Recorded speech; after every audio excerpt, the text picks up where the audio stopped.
د ټرمپ د وژلو لپاره د سپاه پاسداران ګمارل شوی کس په خټه افغان دی. درنو لیدونکو ستړي مه شئ.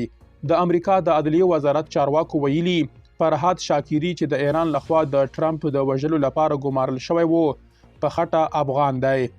دغه وزارت په یوې خبرپاڼه کې لیکلي چې د منت هند په فدرالي محکمه کې د یو شکایت له مخې د سپاه پاسداران یو چارواکي په 13 سپتمبر میاشت کې له شاکري غوښتي وو چې د ټرمپ د وژلو لپاره یوه تګلاره جوړه کړي.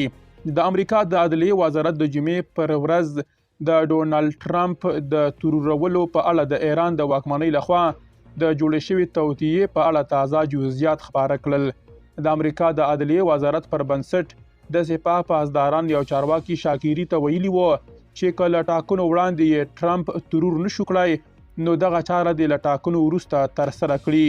د هغه په وینا کېدای شي ټرمپ په ټاکنو کې ماتې وخوري چې هغه مهال به یې ترورول اسانه هم شي.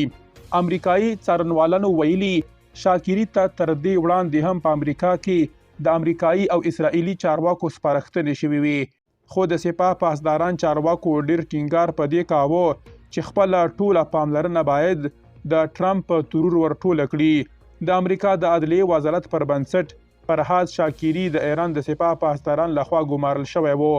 هغه په ایران کې ژوند کړی او په ماشومتوب کې امریکا ته کډوال شوی دی او په 2008 زیږدیز کال کې د غلا په تور 14 کاله بندي شوی وو او بیا د همدغه تور له امله له امریکا څخه ایستل شوی وو. د عدلیې وزارت په خبرپاڼه کې راغلی چې شاکري FBI ته ویلي هغه نه غوښتل د هغو 7 ورځو په ترڅ کې سپاه پاسداران هغه ته د ټرمپ د وژلو د پلان جوړولو لپاره مهلت ورکړی وو چې دغه پلان جوړ کړي. درنو لیدونکو له ملتیا مو مننه.